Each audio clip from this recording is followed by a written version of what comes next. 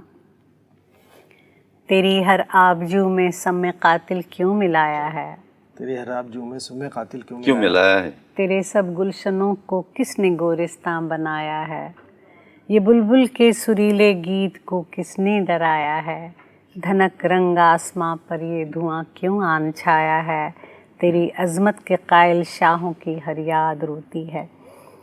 وادی کشمیر ایک ایسی جگہ ہے جہاں پچھلے 5000 سال کی ڈاکیومنٹڈ ہسٹری جو دنیا میں نہیں ہے کہیں، 5000 سال 5000 سال کی تحریک، جو کلناز راج ترنگنی، ساری دنیا کے لیے جو پری ہسٹورک ٹائم ہے وہ آپ کی ہسٹری کا ٹائم ہے۔ تیری عظمت کے قائل شاہوں کی ہر یاد روتی ہے، ہزاروں سال کی تاریخ شرمندہ سی ہوتی ہے، خدائی نے کسی انصاف میں یوں دیر کی ہے کیوں، تیرے صوفی بزرگوں نے خاموشی ساد لی ہے کیوں، خفا خورشید تجھ سے اور روٹھی چاندنی ہے کیوں، تیری دشمن بنی آخر تیری یہ سادگی ہے کیوں، تیری چڑیوں کے نوحوں میں ترنم کون لائے گا، تیرے مجروح ہونٹوں پر تبسم کون لائے گا، فرشتہ امن کا اجڑے گھروں کو کب بسائے گا، جواں جانوں کے غم کی جھریوں میں مسکرائے گا، کنواری بوڑھیوں کی مانگ میں موتی سجائے گا،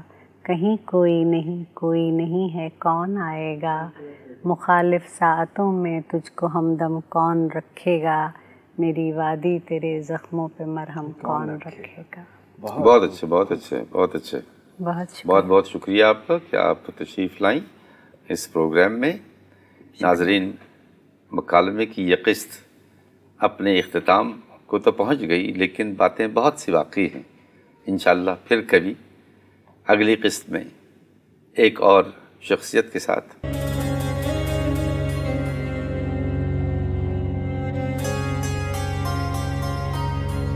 یاد ماضی کی خواب فردا کا،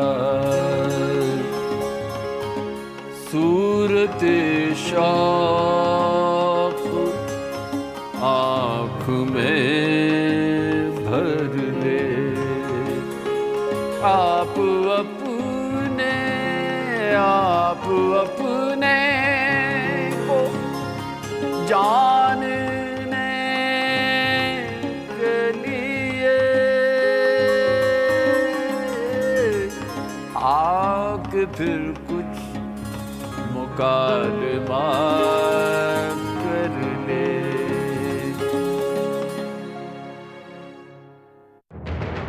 میں بھارت ہوں، دیکھیے میری او، پہچانیے مجھے۔ We're one of the most mega diverse countries on this planet. ہماری شادیاں، ہمارے